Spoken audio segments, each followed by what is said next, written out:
Good afternoon, everyone. Welcome to our Tuesday talk. Just before I kick into it, I know I had some issues last week with my audio, so I'm just going to do a quick audio check. So anyone that's out there that's watching, just double check and see if we've got audio.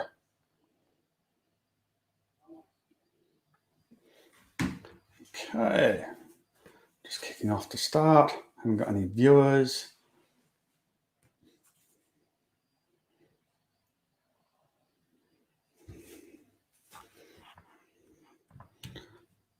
Okay, welcome everyone to our Tuesday talk, where we are talking all things around how to design, develop, and deploy your digital learning experience. So I've been playing around with our Tuesday talk, thinking about what's the best way that we can do this. And what I've basically settled on is I'm going to settle on a sort of a half-half. I did one piece where we were providing a lot of content, did another one where it was just an open Q&A, but going to actually open this up and do a bit of a mix and just do a bit of content and then follow it up at the end for anyone that's here and dialing into the live session and wants to ask any questions you've got around how to design, develop, or deploy their digital learning experience so that they can scale their business and share knowledge and create impact with a whole heap of other people. Well, then we're going to open the floor up to that. But to start with, I just want to talk to you about a few different things. One of those is, the thing that I really want to talk about today is this thing around crafting your content, okay? And it's so much that we see people that are, that they go through and one of the big troubles people have, first of all, is getting the knowledge out of the head. They struggle with creating a framework or some sort of a structure to do that. And we cover that off when we go through our blueprint. But then they hit another snag. And then it's a case of, right, well, I've got the structure, but then what do I say? What do I write? How do I put this content together? And in the end, what we often see with a lot of people is they just go, I'm just going to get on video and I'm just going to write a script and I'm just going to blah, blah, blah, and throw stuff out. And it's actually sort of misses the mark a little bit, and we need to really sort of think about how we're going to craft our content. And it's not just about video, but other content that we're going to have in there, thinking about the experience that we want to create. Because what we're really trying to do is not just giving people knowledge, but actually giving them tips and stuff to actually action that knowledge. And lovely quote that I've got there is, knowledge is not power, it's the action of knowledge that is power. So when we're looking at crafting our content, when we're looking at creating an experience, ideally, obviously, sometimes, yes, the experience we're going to create is going to be an experience that's going to provide just information. Okay, that's fine. But at other times, we're going to need to provide an experience that actually is going to get people to action the knowledge. So they're going to take that information we're giving them and action that. But in both cases, we need to structure the information in such a way that it's going to actually engage people and that people are going to be interested in. And obviously, with the one part of it, certainly we want to move them from actions to outcome. But in all cases, it's a matter of looking at, well, what are we doing? How do we provide this knowledge in such a way that it resonates with people, that people understand it, and that it fits in and connects with them. Now, obviously, there's a lot of stuff before this that we haven't even talked about. And again, as I said, that's part of our blueprint and what we do through some of our early stuff, looking at the user persona and really having a good understanding of who our user is and all of that. Once we've got all of that idea worked out and we know, okay, what the problem is that we're solving and how we move to that, then we want to craft the content. But we want to do it in such a way that is going to have an impact for those people.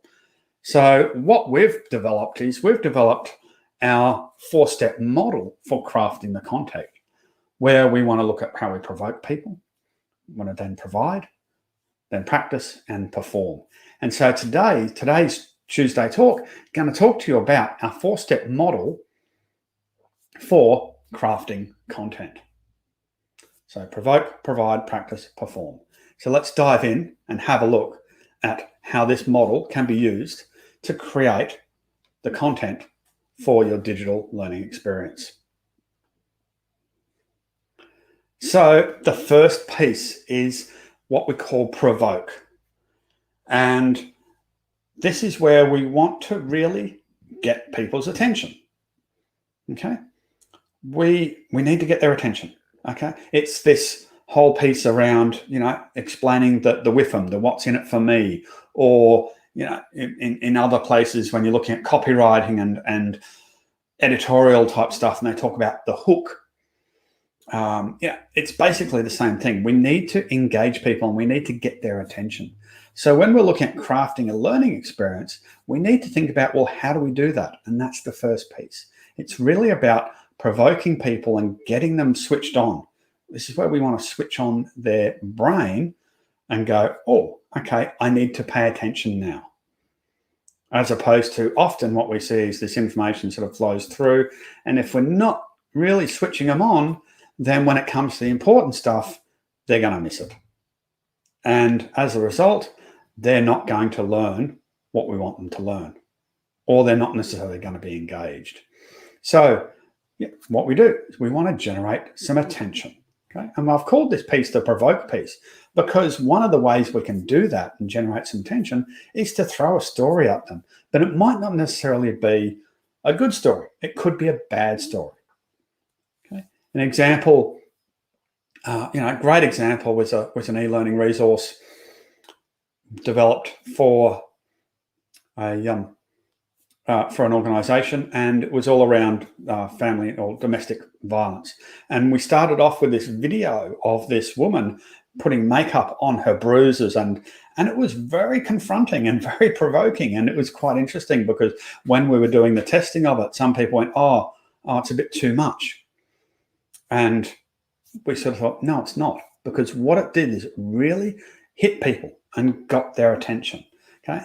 Another great example, e-learning resource for a fast food retailer, and told the story of a girl who slipped and put her hand in the process trying to regain her balance as she slipped. She put her hand in the fat fryer and burnt herself up to the elbow. Again, quite confronting and provoking. But what we did was then able to tell that story and really got people's attention and went, you know what? You need to pay attention to safety because it can be important. So really thinking about, well, what is that? What is that attention-provoking type story?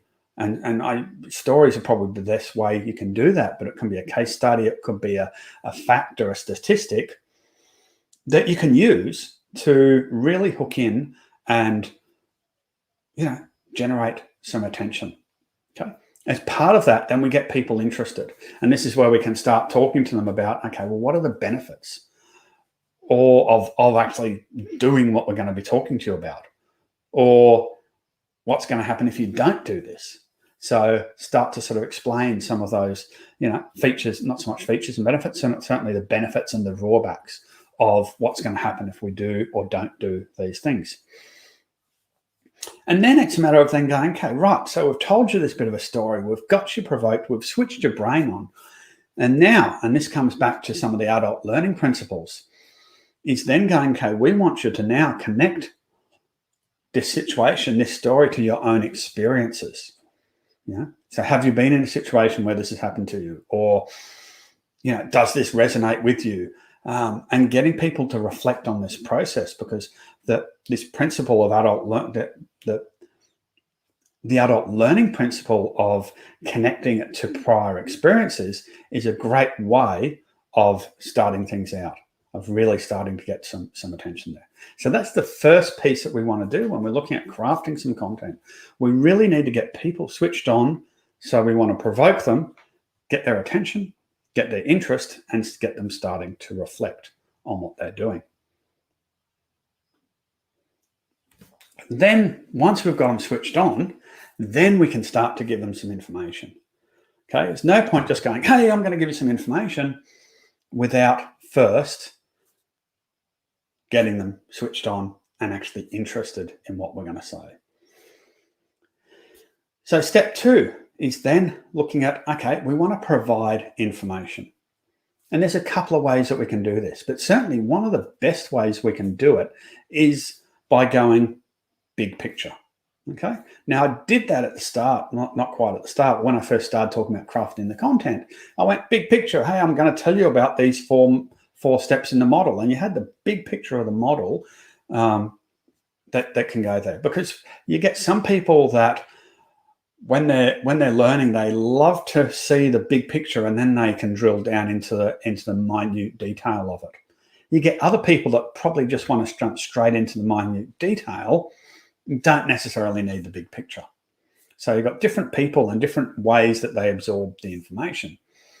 But what we've found is that people who need the big picture before they can get into the details really struggle if you don't give them that big picture. The people that love the details but don't necessarily need the big picture actually don't mind, and it doesn't have a huge impact on them if they get the big picture first.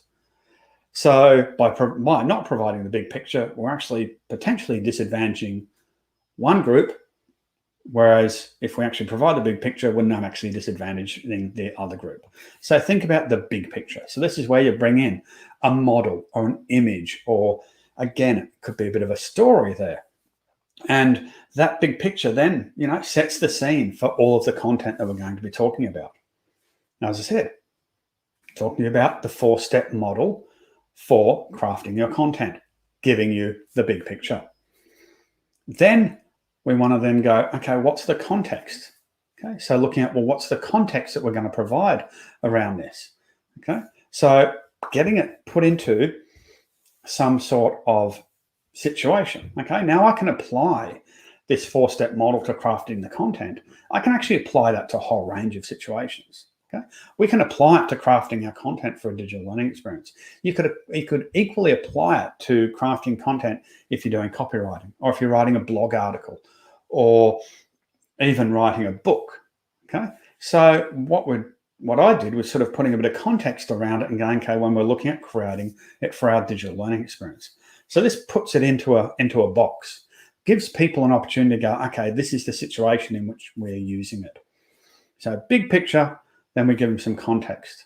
And then from there, we can then move in and look at giving them the actual content. So this is where we start to give them the information. Okay. Couple of ways we can do that.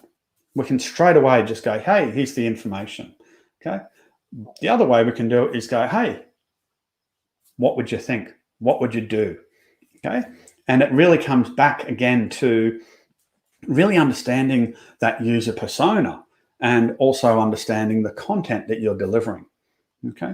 So delivering the content, yes, very important, but maybe do it it could just be straight, hey, I'm going to give you the content. And that could be a video, it could be an article, it could be an animation, an edumercial, it could be an infographic. So there's a whole range of different ways that we can provide that content.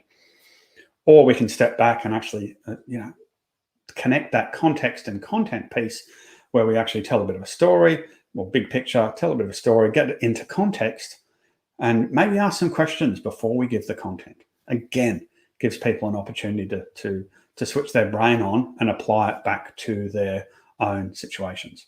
A great example of this is customer service.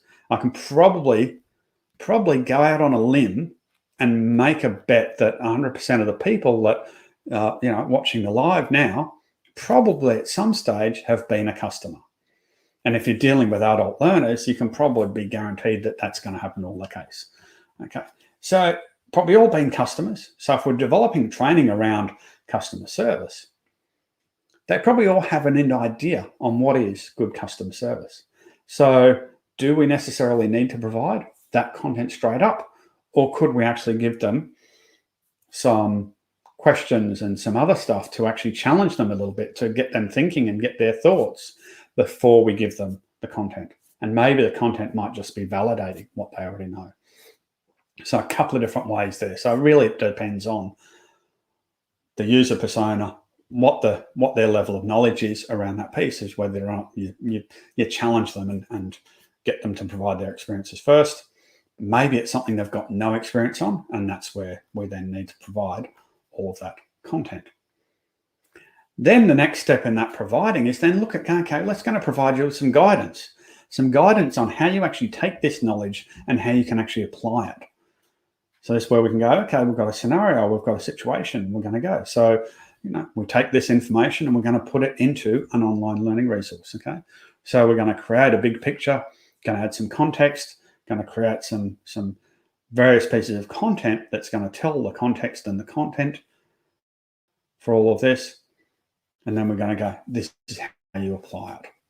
So provide some guidance. Then the next step is then looking at, okay, well, how do we provide the practice? Okay. Now, if you're just doing an information only course, okay, so for those that have been looking at my reading and listening to things I've talked about before, basically we've sort of got 4 sort of courses that you can build. You've got your interest course, which is really a really micro course just designed to, as it says, generate interest. You've then got your information courses that provides the knowledge for people, but doesn't actually give them any actionable steps to do anything. Then you've got your implementation courses. So this is probably more like your masterclass type course, and that is where we give them the actionable steps. So it just depends on where you're going and when you're crafting that content, whether or not, if it's just an interest course, then you might just be doing steps 1 and 2. If it's an information course, you might give them, some knowledge around what the steps are, or certainly would give them the guidance. But certainly if you're building out an implementation course, then you'll be going, okay, well, these are the action steps that you need to take. So these are the 5 steps that you need to take to do X, Y, Z. So crafting out that content in that sense. And then from there, again, this is really relevant to these, to the implementation type course.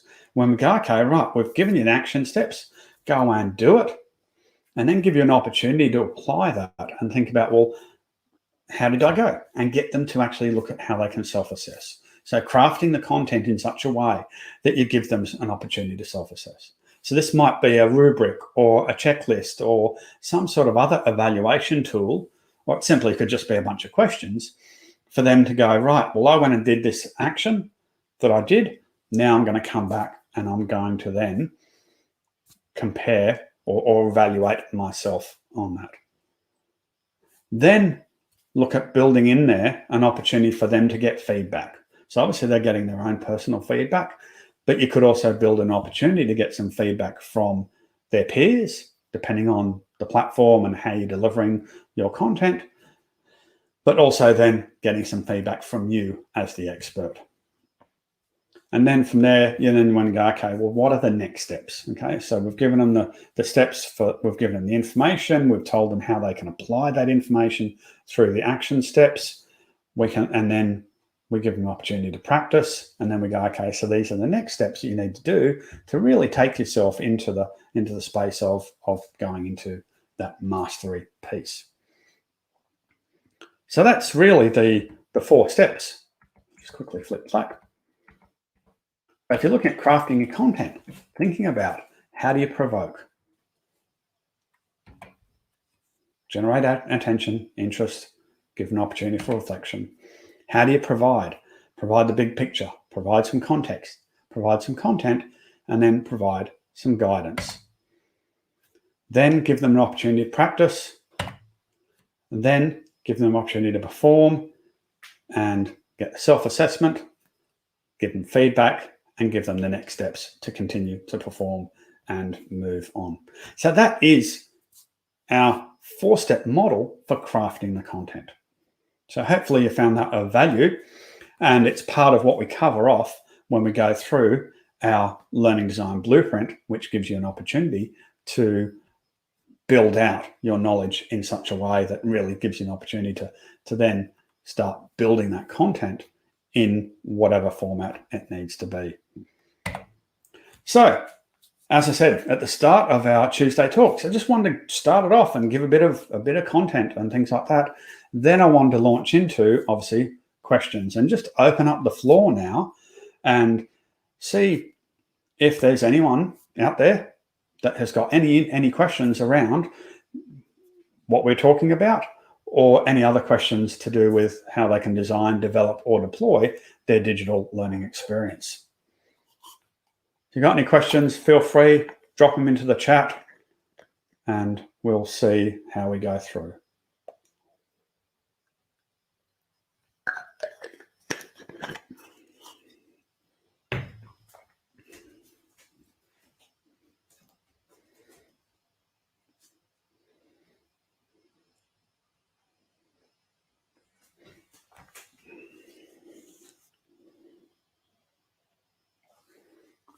Okay, so one of the questions I've got is around the type of content.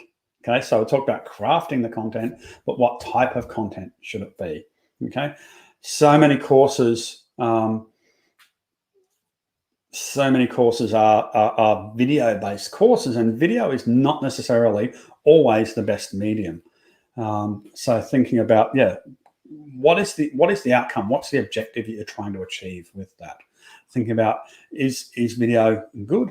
Also thinking about, when you're crafting the content, thinking about, and we've got an article on our website, a blog article on our website talking about Mayer's 12 principles of multimedia. And think about that when you're doing, when you're crafting, building your content, and thinking about, well, what is actually going to work. Certainly content that provides high levels of visuals that is going to help to engage with people. Videos can work well with that, but what we often see as well is that people are just simply reading a PowerPoint and the text and just reading the text on the screen, and that's actually breaking one of the principles of redundancy, where we actually got voice and text and it's not necessarily needed. So there's probably no real sort of great answer there, but we look at trying to do a mix of media and think about what is it you're trying to achieve. And certainly if you're trying to display something that's quite visual, as I said, big picture, infographics are a great way of doing it. If you've got content that's a little bit dry and boring, you don't want to stand there and talk about it for 10, 20 minutes. Maybe you could look at putting it into an animation or an edumercial or something like that. So, yeah. Another question, what would be the best platform to use in creating courses? Okay. So, yeah, good question. I suppose there's two parts to that. One part is, do you just want to create everything inside the platform? Then if you go, okay, yes, I want to create everything inside the platform, then we see, we find that LearnWorlds is probably one of the better platforms out there for creating that content. Just gives us a much richer experience. When we can Kajabi, Digital Thinkific, you can put videos in there and very limited text and stuff, but you can't create a whole lot of other things, whereas LearnWorlds is a great platform. But then you've also got, sitting outside the platforms, there's also a number of other tools that you can use, that can actually use to create content that you can then put inside your platform if that allows for it. And again, this is one of the reasons why we love LearnWorlds, and we certainly use LearnWorlds ourselves as our own platform. One of those tools, for example, is a great tool called H5P, and that is a nice little interactive tool that you can actually create content in, and then just using an embed code and drop it into the platform. And that gives you just this extra level of interaction, where you might want to create some quizzes or other pieces where we want people to actually interact with the content rather than being this sort of passive consumer. So yeah, in terms of platform, just looking at that, as I said, LearnWorlds, but yeah, also consider a number of other tools out there, H5P being one of them. There's a whole range of other, instructional e-learning authoring tools that a lot of instructional designers use. Things like Articulate Storyline, Domino, Flow, Evolve also provides you with some great tools to create content. But one of the issues is then trying to get that content into some of those platforms, and some of the platforms don't actually allow the packaged files to go in there. So that's why we find a tool like H5P can create these nice little micro objects and put it in there. So yeah, so that's probably the thing. But also, again, as I said, when we're talking about the best platform, it really comes down to exactly what you're trying to achieve. Okay, there's some great platforms out there. If you go, okay, I want to create a membership site that provides content, then I'd be saying go with Mighty Networks as your platform. Again, you're going to be a little bit limited in some of the content you can create inside that. If you want to have something that's a bit more high-level gamified, then maybe you'd look at something like Experiencify. But again, you're going to be quite limited to what content. It's sort of video and just providing attachments as part of that process. So yeah, so hopefully that's answered the question around the best platform. There's not really any one platform that we're going to go, this is going to tick all of the boxes. Okay, LearnWorlds, okay, is one that we really like and we use a lot, but it does lack in the gamification space, and that's one of the things that if we had a choice, then we'd probably look at using more gamification. So it really comes down to that experience that you want to create as part of that process. Okay. Any other questions we've got?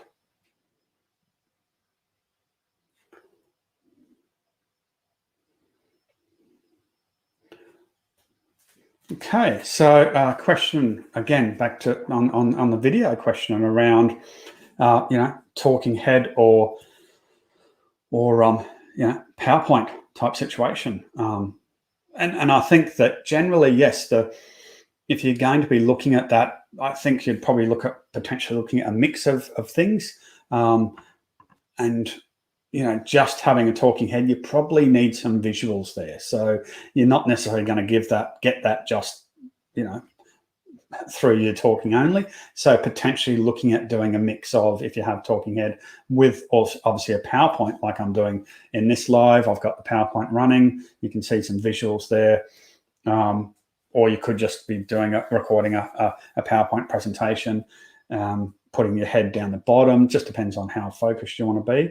But for me, when you're doing a video, then obviously you want to provide those visuals to help to engage people as part of that process. So I think that just a talking head video is possibly not necessarily always the best way to go, especially if you're looking at something that's going to be a little bit longer in length. So think about how you can bring the visuals into that.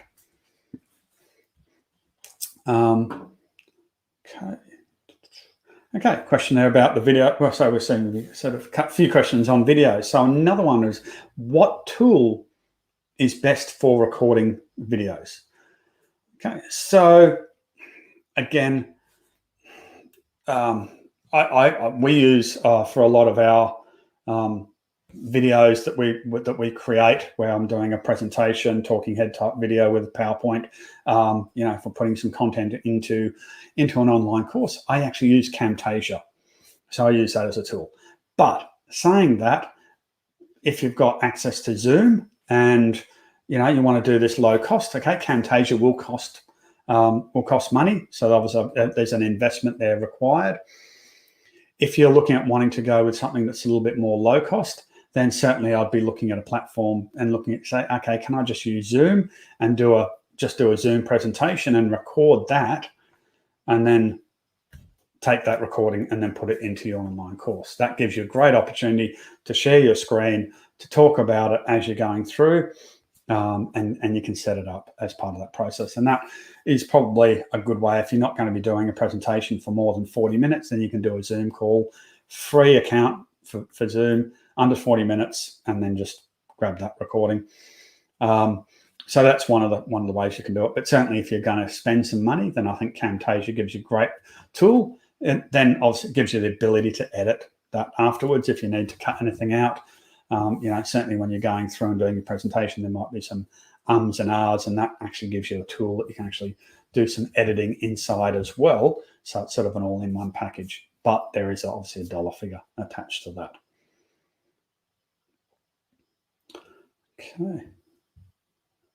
Okay, another question. Someone picked up on my comment around depends on how long it is and what is the best time for content? So it's a bit of a piece of string answer, this one. The content that you're delivering really needs to be as long as it needs to be. So that really doesn't answer the question. Okay, but to expand on that, it's really a case of, we want to deliver some content. We want to deliver some content around a specific objective. Okay, we just want to get one message across, one key piece of one key objective we want to deliver the content for. So that's it. That's all we're doing. We're just very focused when we're delivering a content. We want to get this one message across to people. Okay. So how long is that going to be? Well, as long as it needs to be. Okay. If you can get there and provide that content, whether it be in a video or an animation or a PowerPoint or a PDF article, an infographic, doesn't matter what it is. But if you can put that information together, and it's going to take someone,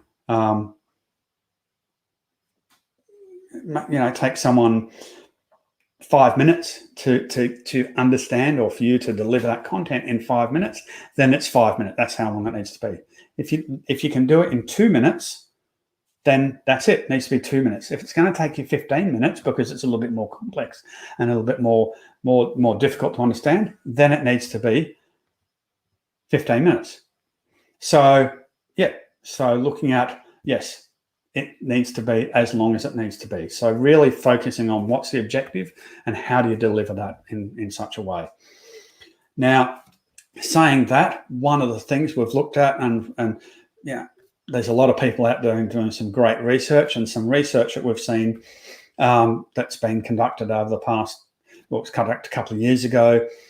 A couple of different organizations had done some research, and both of them came out with this thing around videos for content, and found that the ideal length for videos was around 2.5 to 3 minutes. Okay, one organization had videos on their learning platform. They then had a discussion topic after the video. The videos are all around 2 to 3 minutes in length. And through their data and analytics, they were going through and seeing that people were consuming the video and were probably spending around 6 to 7 minutes on the platform, engaging in discussions, etc., as part of that process. They then ran a very similar course, extended the length of the videos to around 5 to 6 minutes, and 6 to 7 minutes. And they found that the amount of time that people were spending on the platform was about 6 to 7 minutes. That the amount of time that people, after they consumed the video, they spent looking at discussion objects and things, was around 18 seconds. So there was a huge drop-off with people's interest after they consumed a longer video. So certainly, yes, the smaller, the smaller you can make it, the better as part of that process. So thinking about, bite-sized pieces, micro pieces, focusing on a single objective, and as long as you need to really get that message across and provide that content to people.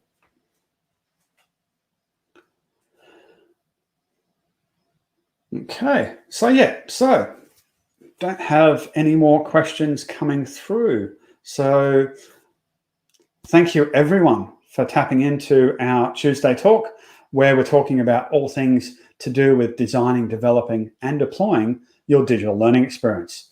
It's going to give you an opportunity to really scale your business, share your knowledge with others, and create the impact that you want to see in the world. We'll be back next Tuesday. Got any ideas, anything that you want to see us talk about, any comments, please drop them into the chat wherever you are, whether it's viewing it on Periscope, YouTube, or Facebook. We're going live out to all of those using StreamYard. So any questions, comments, anything you want us to talk about, then please drop it in the chat, and we'll look at putting that into place for one of our future Tuesday talks. Thank you, everyone, for dialing in, and catch you next week.